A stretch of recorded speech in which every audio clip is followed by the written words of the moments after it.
বর্তমান সময়ে বিবাহ বিচ্ছেদ হয়ে যাওয়া একটি সাধারণ ঘটনার পর্যায়ে এসে দাঁড়িয়েছে।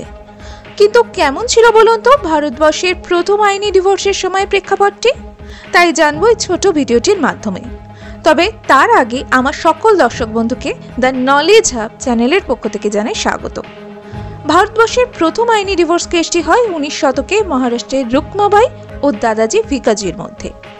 রুকমাবাইয়ের মাত্র 11 বছর বয়সে দাদাজি ভিকাজি নামক একজন ব্যক্তির সাথে বিয়ে দেয়া হয়।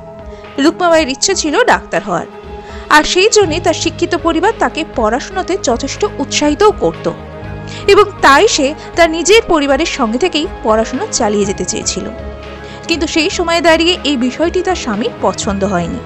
দাদাজি ভিকাজি বোম্বের আদালতে 1884 সালে দাম্পত্য অধিকার পুনঃপ্রতিষ্ঠা অর্থাৎ রেস্টিটিউশন অফ কনজুগাল রাইটস দাবি করে মামলা করেন, যাতে রুকমাবাইকে তার সঙ্গে বসবাস করতে বাধ্য করা যায়।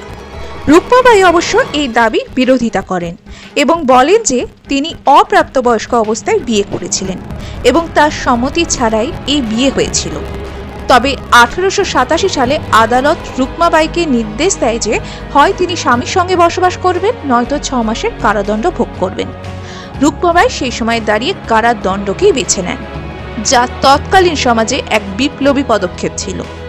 এই ঘটনা ব্রিটিশ রাজ পরিবারের দৃষ্টি আকর্ষণ করে এবং রানী ভিক্টোরিয়া ব্যক্তিগতভাবে এই কেসটিতে হস্তক্ষেপ করেন, যার ফলে রুকমাবাইয়ের বিয়ে বাতিল হয়।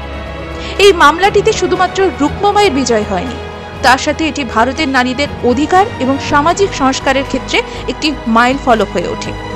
রুকমাবাই পরবর্তীতে লন্ডনে চিকিৎসা শাস্ত্র অধ্যয়ন করেন এবং তারপর ভারতে ফিরে এসে 35 বছর ধরে সুরাটের মহিলা হাসপাতালে প্রধান চিকিৎসক হিসাবে কাজও করেন।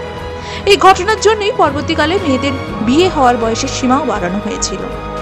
এই ঘটনাটি ভারতের ইতিহাসে প্রথম আইনি ডিভোর্স কেস হিসাবে বিবেচিত হয় এবং সেই সময় দাঁড়িয়ে নিঃসন্দেহে এই ঘটনা নারীদের স্বাধীনতা ও অধিকার প্রতিষ্ঠায় একটি গুরুত্বপূর্ণ অধ্যায় হিসাবে বিবেচিত হয়েছিল।